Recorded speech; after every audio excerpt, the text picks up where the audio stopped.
I've never had a chance to meet him, but I've always had a great deal of admiration for Doc Rivers. And I think the ESPN did him a great justice throughout the final series with the camera angles. They had him mic'd up, and he was so cerebral during times where it looked like you guys didn't have the big come from behind victory.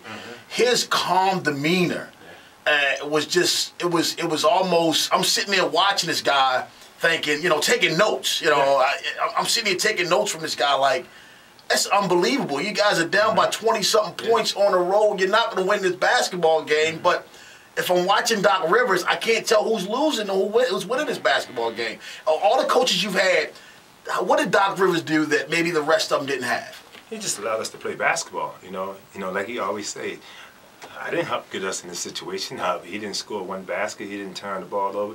He said, guys, we got down 20 points. If 20 more minutes left in the basketball game. So he said, hey, one possession at a time. He kept saying that too, one possession at a time. Everybody relax. He always said, Sam, get these guys to relax. I've been through the trials of NBA finals. He said, just get these guys to relax. Let's just play our game of basketball. And the game we got down 20-something points and we came back and won. It was like, we knew we were supposed to win that game. Even though we got down 20 points. You should have never been down 20. It was at all. With the scoring power we had, we just didn't make no shots early. And we wasn't guarding nobody. And what makes us win is our defense. When we stopping people on defense, guys like Kevin and Paul, we can score a point. And we got probably the best jump shooter in the league in Ray Allen. So we know we can score points. We just had to buckle down defensively and just try to contain Kobe Bryant, because at one time in the series, he was just going crazy, especially when we got to L.A. Sports Talk 1570 WNST, Rob Long Show, brought to you by Coors Light. Here with Baltimore's own Sam Cassell, a guy that I watched through high school. I was telling you before we came on, Sam, I still remember the cover on the Baltimore Sun with you and Pete Pompey when you won Mr. Basketball for the state of Maryland, two-time Mr. Basketball for the state of Maryland. I mean, I coach women's college basketball, and I have a Dunbar kid.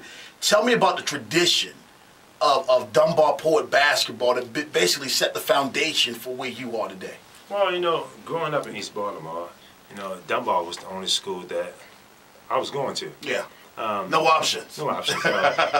Schools like Calvert Hall, Carter McGivens, the Catholic schools, no knock to them schools. They are great schools, but Dunbar was the place for me. Muggsy Bogues, and Reggie Williams, the late Reggie Lewis. Them the guys that I saw every day. Them guys that I wanted to be like.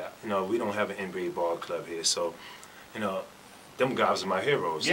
Dr. J. I never seen Dr. J play when I was young. You know what I'm saying? The only thing I seen. You saw Skip Wise. I seen Skip and Muggsy and Gary Graham, Ernest Graham, them guys like that. Them was my heroes. You know what I'm saying? To this day, them guys really don't realize. They don't really know how much I really appreciate them showing me how to make it. You know what I'm saying? I learned from a lot of mistakes that them guys had made.